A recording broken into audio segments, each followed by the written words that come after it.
Yes, Lost has a secret ending that's been hiding in plain sight for almost 15 years. And if you've never seen the show or you stopped midway through, this scene might just change the way that you are watching Lost. And no, I am not talking about the official epilogue episode, The New Man in Charge. So here's the video. First, I'm going to talk about what the secret scene is and where it came from. Following that, I will give you a spoiler-free account of what happens in the scene. After that, I'm going to explain why I consider this to be a secret scene, and why people who have seen the scene before might not realize its full significance. After that's established, I'm gonna explain how this scene has the potential to change the way people watch Lost going forward. And finally, I'm gonna tell you a story that reveals the true significance of this secret ending. Hey everyone, my name is Alex. I've been a Lost superfan for over 20 years, and I've always enjoyed introducing Lost to newcomers, as well as keeping the conversation around the show alive. Conveniently, this secret ending somehow manages to accomplish both of these things, so that brings us right into Chapter 1, what is the secret ending? So there was a Lost Comic-Con panel in 2011, 1 year after the finale. Going into this, nobody really knew what to expect, but a few minutes into the panel, the Lost showrunners Damon Lindelof and Carlton Cuse took everyone by surprise because they've been hiding in the audience the entire time. They proceeded to take the stage and started teasing a secret scene that has never been shown before. Then there's some fake banter about whether or not they should really show the scene because it addresses an important question.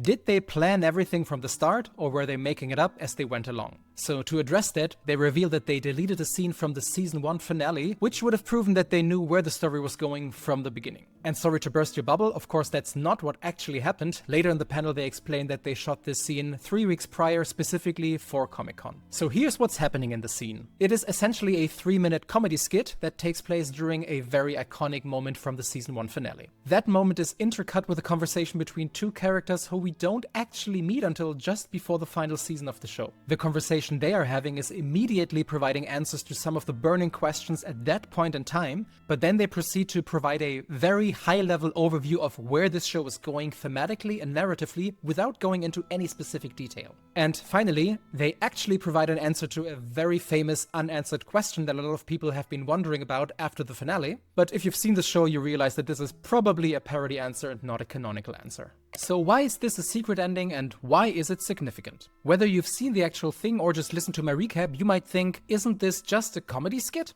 And trust me, I get it, because that's exactly what I've been thinking until very recently. And that's because Lost parodies involving actual talent from the show really wasn't that uncommon at the time, especially on Jimmy Kimmel Live, which always aired right after every Lost episode. So when I first saw the scene in 2011, that's exactly what I thought it was. Just another one of the many parodies that is poking fun of the mysteries and tropes of the show. And it wasn't until this year that I rediscovered the scene, saw it in the full context of the original Comic-Con panel, and that's when I realized that this scene is a lot more significant than I ever gave it credit for. Because think about it, the original showrunners of Lost went out of their way to write this, get the original actors back on board, and get Jack Bender to direct this. All of that for a scene that was never actually aired and that isn't included in any of the DVD or Blu-rays. Just the fact that this was written by Damon Lindelof and Carlton Cuse specifically for an audience of hardcore Lost fans made me believe that there's more to the scene than just a simple parody. And that's why I'm calling this a secret scene, because if you haven't been following Lost updates in 2011, 1 year after the finale,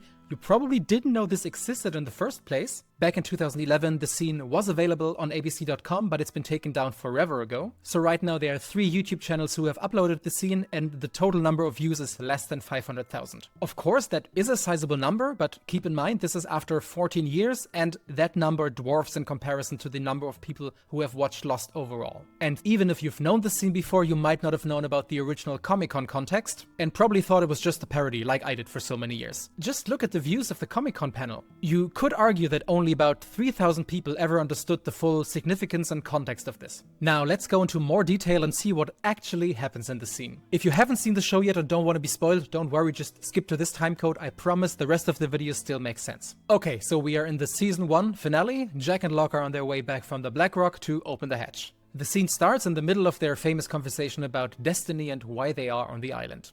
Now, just as Jack is asking, who brought us here, the scene is cutting to Jacob and the Man in Black eavesdropping in the jungle. And just as a reminder, the joke of the scene is that it's supposed to prove that they know where the show was going from the beginning. So I'm gonna keep a little checklist of what questions this scene is answering based on the understanding of a season 1 viewer. Exhibit A, Who brought us here? Right after Jack asks that, it cuts to these two guys, and of course there's a lot more to that story, but essentially that's the answer. These two guys are the reasons why they are on the island. Next, they're talking about the Scottish guy pushing a button in the hatch. What's in the hatch is arguably the biggest question for a first-time Season 1 viewer, and they check that right off.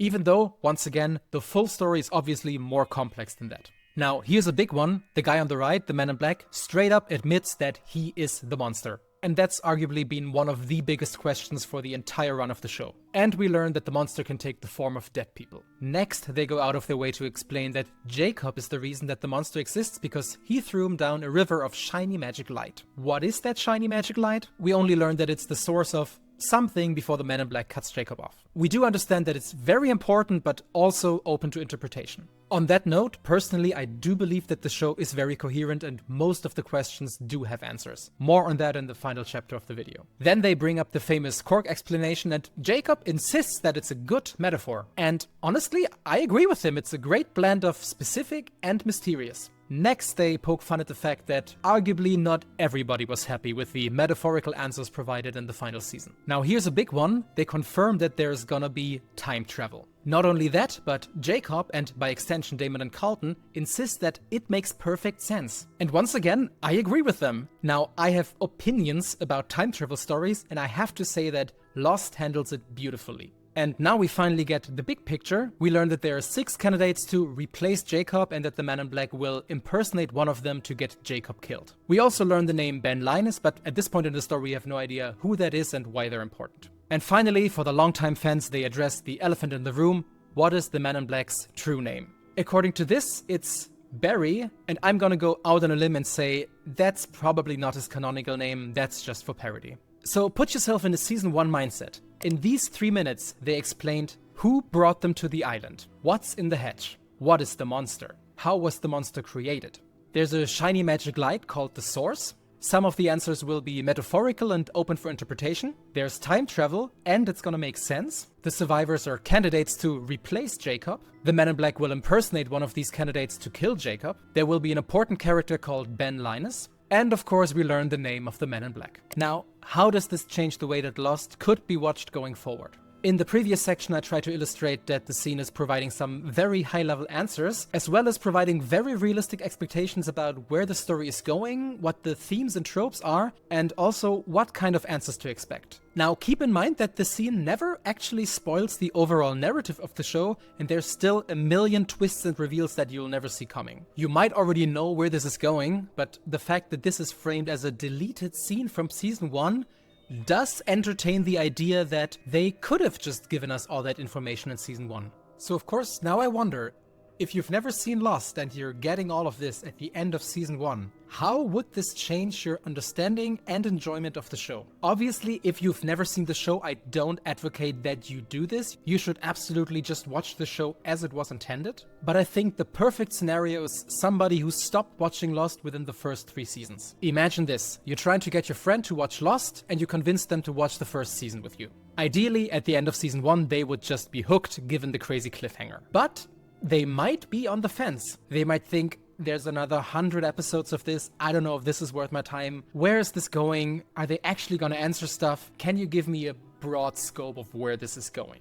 And that's exactly what this scene is doing. It's setting very specific expectations about where this is going without spoiling the entire thing. So obviously, watch this at your own risk. It will spoil some very top-level ideas, but if you are or you know somebody who gave up on the show midway through, I'd be fascinated to hear how this scene might change the way you think about the show. And if you're watching Lost for the first time, once again, I'm obviously not advocating for this, but if you decide that you don't care about spoilers or you're just interested in the experiment of it, please let me know how watching Lost this way affects your enjoyment and understanding of the show. But I'm not quite done. I promised you one more thing, and that is uncovering the true significance of this secret ending. Earlier I mentioned that, in my opinion, the show really doesn't have all too many unanswered questions, and of course you might strongly disagree with that, especially if you watch the show in the streaming era. I get it, it's a super fun show to binge, but you are also missing out. Back in the day, one of the most rewarding parts of watching Lost was not just watching a new episode every week,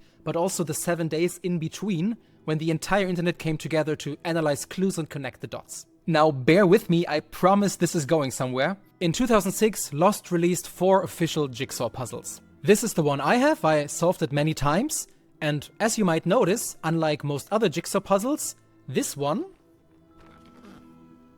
doesn't actually show you the final picture on the box. Now I know that there are some hardcore jigsaw puzzle fans out there who refuse to look at the picture on the box, but most people probably use the box as a constant reference. The Lost puzzle doesn't give you that luxury, it just gives you a vague theme, like in this case, the numbers. And so for most of this, you don't actually know what the final picture will look like. And that was sort of my eureka moment in realizing how this show actually works. Think of every piece as an individual episode or a clue, and now it's up to you to connect all of these into a coherent picture. And that means that, especially early on, you'll find a ton of pieces with absolutely no context and no reference where these are supposed to go. Remember, there's no picture on the box to get your bearing. And the idea that Lost is not just a show to be enjoyed that will eventually resolve itself, but instead a puzzle that actively needs to be solved by the community, that's the key to understanding Lost. And unfortunately, that second part, the active puzzle solving, gets completely lost in the streaming era where most people just binge through the show. And that's where the secret ending comes in. If watching Lost is a metaphor for solving a jigsaw puzzle without looking at the picture on the box, then watching this secret scene at the end of season 1 is the equivalent of looking at the final picture. It gives you a very good idea of the scope of the story and what kind of things to expect, but it doesn't actually take away the act of watching the show and solving the puzzle. But that's all just my interpretation. Now I want to hear from you. Did you know about the secret scene? Were you aware of the full context? Would you consider watching the show in this new way if you haven't seen it before?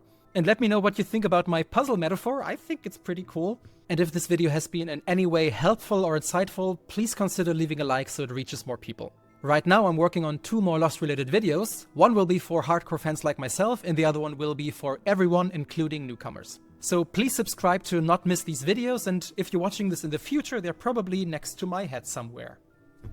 Namaste.